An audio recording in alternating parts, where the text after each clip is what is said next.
Hello दोस्तों, नमस्कार। स्वागत है आपका अपने YouTube चैनल अरविंद गुरुजी एजुकेशन में। आज हम बात करने जा रहे हैं इंस्पिरेशन की। क्यों जरूरी है ये इंस्पिरेशन, क्यों हमें प्रेरित होना जरूरी है। तो इंस्पिरेशन दो तरीके का होता है, एक होता है एक्सटर्नल, एक होता है इंटरनल। एक्सटर्नल मोटिवेशन जो होता है या इंस्पिरेशन होता है वो हमारे आपके कंफर्ट जोन को एक झटके में तोड़ देता है। यानी जो हम आलस की मुद्रा में लेटे हुए हैं उसमें अगर एकदम से हम प्रेरित हो गए बाह्य रूप से, तो एक झटके में हम उस कंफर्ट जोन से बाहर आ जाते हैं। और जो इंटरनल मोटिवेशन होता है या इंटरनल इंस्पिरेशन होता है वो हमें आपको वापस उस कंफर्ट जोन में जाने नहीं देता, कभी आलसी होने नहीं देता। बात करते हैं एक कहानी की। एक बहुत बड़ा कॉलेज था, उसमें फुटबॉल की एक टीम का चयन होना था।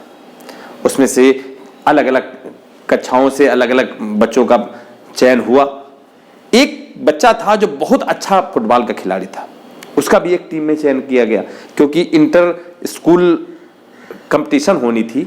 इस वजह से ये हो रहा था जितने अच्छे खिलाड़ी आ जाएं तो अपने स्कूल का नाम होगा। और वो बच्चा किसी भी तरीके से उसमें इंटरेस्ट नहीं दिखा रहा था, चयन होने के बावजूद भी। पहले प्रैक्टिस मैच चले, उस बच्चे को बुलाया गया तो वो मैदान तक आ जाया करता था, लेकिन स्टेडियम में बैठकर अपने पिताजी के साथ मैच देखा करता था, खेल नहीं रहा था। फिर लीग मैच शुरू हुए स्कूल के अंदर, फिर सेमीफाइनल हुए, फिर फाइनल भी हो गया। स्कूल की टीम एक सिलेक्ट हो गई और उस टीम में भी उस लड़के का नाम आ गया क्योंकि वो बहुत अच्छा खिलाड़ी हुआ करता था। फिर दूसरे कॉलेज से मैच होना शुरू हो गए, वहां भी लीग हुए। वो अपने पिताजी के साथ जाता, स्टेडियम में बैठ के मैच देखता और उसकी टीम फाइनल में भी पहुंच गई। अगले दिन जब फाइनल मैच था वो भागता दौड़ता अकेले आया। अपने जो कोच थे उनके पैर में पड़ गया, अरे सर मुझे इस मैच में खेलना है। अब आप सोचिए, जो लड़का ना प्रैक्टिस मैच में आया, ना लीग में आया, ना सेमीफाइनल में आया और डायरेक्ट फाइनल में आ गया कि मुझे खेलना है, क्या उसको उसका कोच परमिट करता खेलने के लिए? बिल्कुल नहीं करता।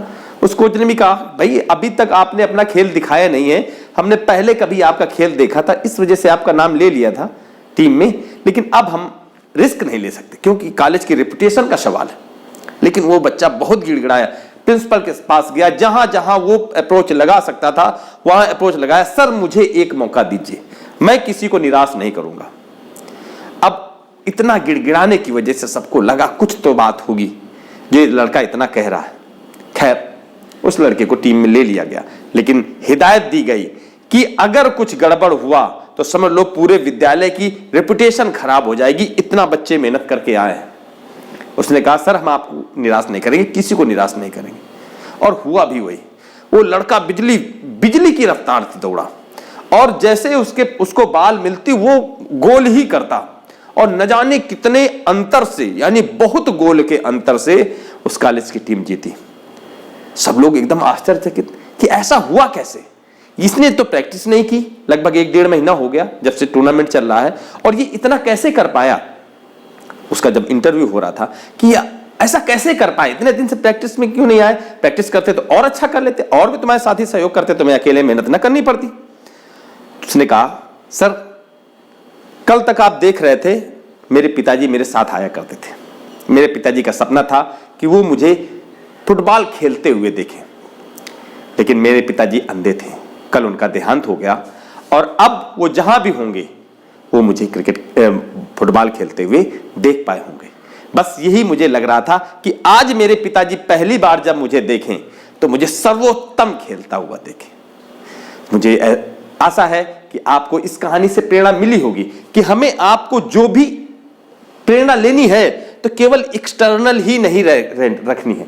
वो क्यों मिली, उससे हमें सीख क्या मिली, क्यों करना है वो काम, वो बहुत जरूरी है क्योंकि वो हमें लॉन्ग टर्म तक प्रेरित करता है। Thank you.